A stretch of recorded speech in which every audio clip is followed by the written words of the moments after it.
Hello friends, welcome to top 10 one coaching centre में आपका स्वागत है। आज हम लोग बात करने वाले हैं कक्षा 10 के मैथ के बारे में, जो कि यूपी बोर्ड एग्ज़ाम के लिए मोस्ट इम्पोर्टेंट है। तो इसमें हम बात करेंगे कि मोस्ट इम्पोर्टेंट क्वेश्चन के बारे में, कौन सा क्वेश्चन सबसे ज़्यादा महत्वपूर्ण है, पिछली परीक्षाओं में कौन से ऐसे क्वेश्चन हैं जो बार बार रिपीट हो रहे हैं, तो इन्हीं के संदर्भ में हम बात करने वाले हैं। यदि आप इस चैनल पर नए हैं तो चैनल को सब्सक्राइब कीजिए, अगर वीडियो अच्छी लगती है तो लाइक कीजिए। चलिए शुरू करते हैं। यह जो वीडियो हमारा है प्रश्नावली 1 पर आधारित है। इसमें हम देखेंगे कि प्रश्नावली 1 से क्लास 10 में मैथ का कौन सा मोस्ट इम्पोर्टेंट प्रश्न है, उसी के बारे में हम लोग चर्चा करने वाले हैं। तो चलिए वीडियो को शुरू करते हैं। पहला प्रश्न आपका कुछ इस तरह से पूछा जाएगा। ये जरूरी नहीं है कि पहला ही पूछा जाएगा। यह जो इसमें हम जो क्वेश्चन की बात करेंगे वह एक फॉर्मेट है। इसी टाइप से आपके क्वेश्चन पूछे जाने की प्रबल संभावना है। तो एक क्वेश्चन ऐसे आपको पूछा जा सकता है कि निम्नलिखित में से कौन सी परिमेय संख्या है। मतलब आपको कुछ विकल्प दे देंगे और उसमें बताना है कौन सी परिमेय। दूसरा क्वेश्चन आपका इस तरह से है कि प्रथम 5 प्राकृतिक संख्याओं का योग ज्ञात कीजिए। प्रथम 10 प्राकृतिक संख्याओं के योग ज्ञात कीजिए। कुछ भी ऐसे पूछा जा सकता है। तो एक इसके लिए आपको एक फार्मूला होता है कि n इंटू n माइनस 1/2। इसी में क्या करेंगे, जितने भी संख्याओं का योग ज्ञात करना होगा उसका मान n के जगह पे भर देंगे, इसको हल कर देंगे और हमारा निकल जाएगा। ठीक है, तो चलिए आगे चलते हैं। अगला क्वेश्चन है हमारा कि भाज्य बराबर होता क्या है। भाज्य बराबर क्या होता है। आप पढ़े होंगे कि भाज्य बराबर होता है भाजक गुणे भागफल। यहाँ पे आपको भरना है कि क्या भरा जाएगा, तो हो जाएगा हमारा शेषफल। शेषफल इस टाइप के भी क्वेश्चन आपसे पूछे जा सकते हैं। फिर आगे चलते हैं। नेक्स्ट क्वेश्चन है कि परिमेय और अपरिमेय संख्या का गुणनफल कहलाता है। अगर यदि हम परिमेय और अपरिमेय संख्या का गुणा करें तो वह क्या कहलाएगा। जैसे मान लो हमारे पास दो कैसी संख्या है, परिमेय, और √3 क्या है, अपरिमेय है। अगर इसका गुणा करें तो हो जाएगा 2√3। तो यह जो 2√3 है यह क्या कहलाएगा, परिमेय कहलाएगा कि अपरिमेय कहलाएगा। आपको 4 विकल्प दिए होंगे, उसमें से आपको टिक लगाना होगा। तो जब भी परिमेय और अपरिमेय का आप गुणा करेंगे तो हमेशा वो कैसी संख्या कहलाएगी, अपरिमेय संख्या कहलाएगी। Very good. आगे चलते हैं नेक्स्ट क्वेश्चन की तरफ। नेक्स्ट क्वेश्चन है हमारा, किसी विभाजन प्रक्रिया में यदि a बराबर b³ प्लस r हो तो r का मान क्या होता है। देखिए, b से किसी संख्या a में भाग देते हैं और q बार पहाड़ा पढ़ते हैं, शेषफल r होता है। शेषफल क्या होता है, r होता है। तो हम कह सकते हैं जो ये r का मान होगा हर 10 अलग अलग होगा। ठीक है, तो अगले क्वेश्चन की तरफ चलते हैं। कहता है वास्तविक संख्या का मूल रूप कितने प्रकार की होती है। तो हमेशा याद रखेंगे वास्तविक संख्या की जो मूल रूप होती है हमेशा 2 प्रकार की होती है। आगे चलते हैं। अगला क्वेश्चन है, यूक्लिड विभाजन को कौन विधि कहते हैं। यूक्लिड विभाजन को हम कलन विधि कहते हैं। कौन विधि कहते हैं, कलन विधि कहते हैं। याद रखना, इस क्वेश्चन को हमेशा पूछे जाते हैं। ठीक, आगे देखेंगे।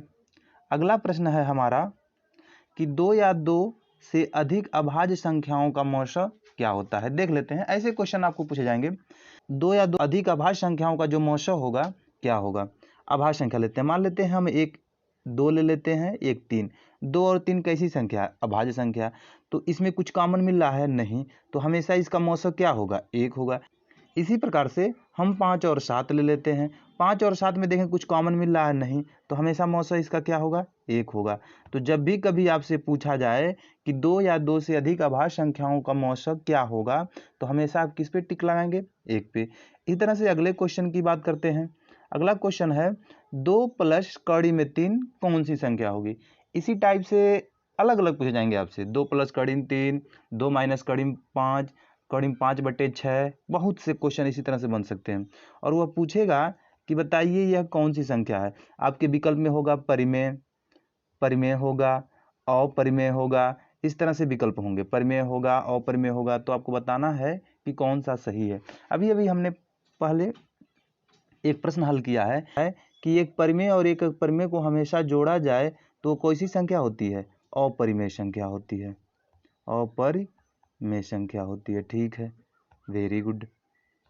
अगला प्रश्न है हमारा, किसी परिमेय संख्या का हर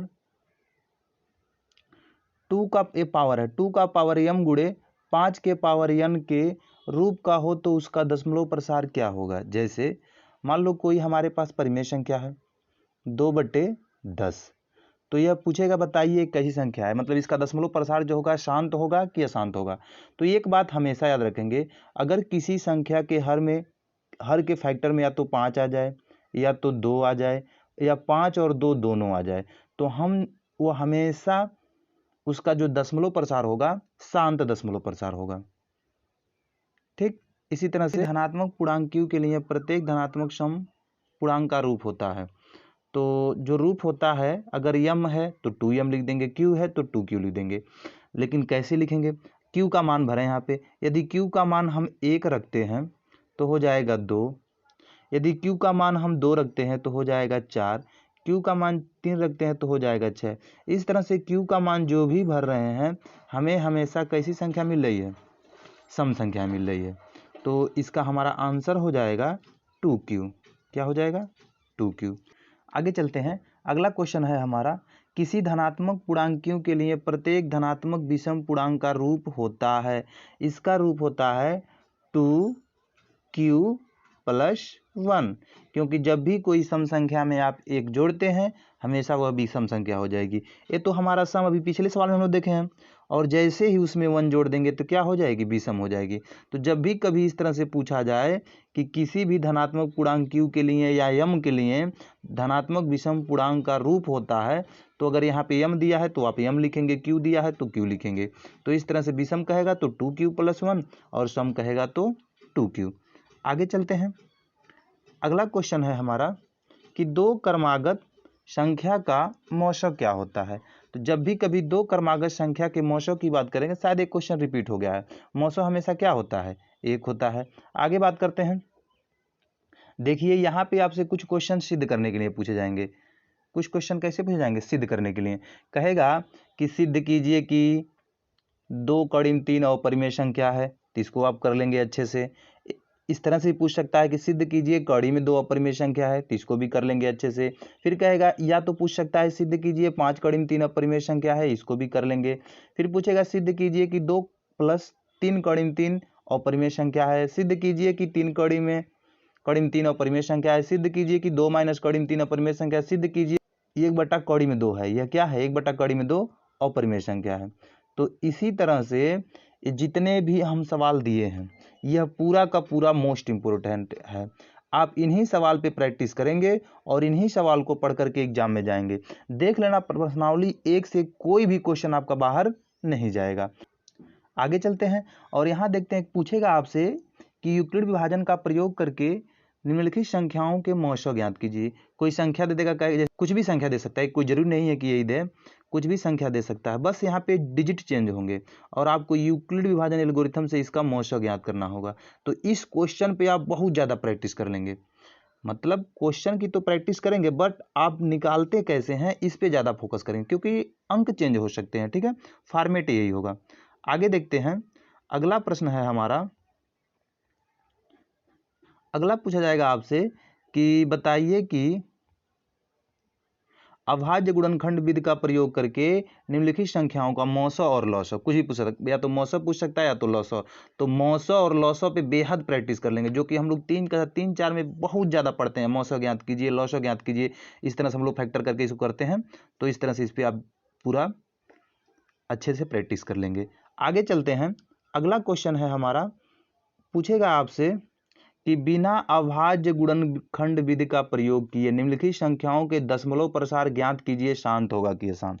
तो हमने अभी पिछले सवाल में बताया है कि जब भी कभी हमें भाग न देना हो और यह बताना है कि इसके दशमलव प्रसार शांत होंगे कि अशांत, तो कुछ नहीं करना होगा। आप क्या करेंगे कि इस हर का फैक्टर करेंगे। यदि हर के फैक्टर में 2 और 5 आता है या 2 या 5 आता है तो हमेशा इसके दशमलव प्रसार शांत होंगे। इसके अलावा कुछ भी आता है तो हम कह देंगे इसके दशमलव प्रसार क्या है, अशांत हैं। तो इस पे आप खूब प्रैक्टिस कर लेना। ठीक है, आगे चलते हैं, अगला क्वेश्चन है हमारा जो इस प्रकार पूछा जाएगा, हर को, यह 2 का पावर m है, 2 का पावर m गुणे 5 के पावर n के रूप के आधार पर ज्ञात कीजिए कि निम्नलिखित संख्या के दशमलव प्रसार कितने अंक के बाद समाप्त होगा। ऐसे क्वेश्चन आपके एग्जाम में पूछे जाते हैं कि जैसे हम किसी संख्या को यदि भाग देते हैं तो नहीं होता है, कोई संख्या जाके 2 अंकों के बाद कट जाती है, कोई 3 अंकों के बाद जाकर के कट जाती है, तो वही बताना है कि कितने अंकों के बाद उसका दशमलव प्रसार समाप्त हो जाएगा। तो क्या करना, जब भी कभी ऐसे सवाल पूछे जाएं तो हर को जीरो बनाने का प्रयास करना, हर को जीरो बनाना, जीरो, हर को पूरा जीरो बनाना, मतलब हर में देखना, हर में अंश और हर में गुणा करके हर में टोटल जीरो बनाने हैं, मतलब जीरो के घात के रूप में बनाना है। ठीक, तो इस प्रकार इसको आप कर लेना। अगर यह नहीं समझ में आता है, इसमें जो भी क्वेश्चन हम दे रहे हैं तो बताएंगे, इस पे हम वीडियो बना करके पूरा अच्छे से समझा देंगे। ठीक है, आगे चलते हैं। एनसीईआरटी बुक के कौन से क्वेश्चन मोस्ट इंपोर्टेंट हैं इसके बारे में हम बात करने वाले हैं।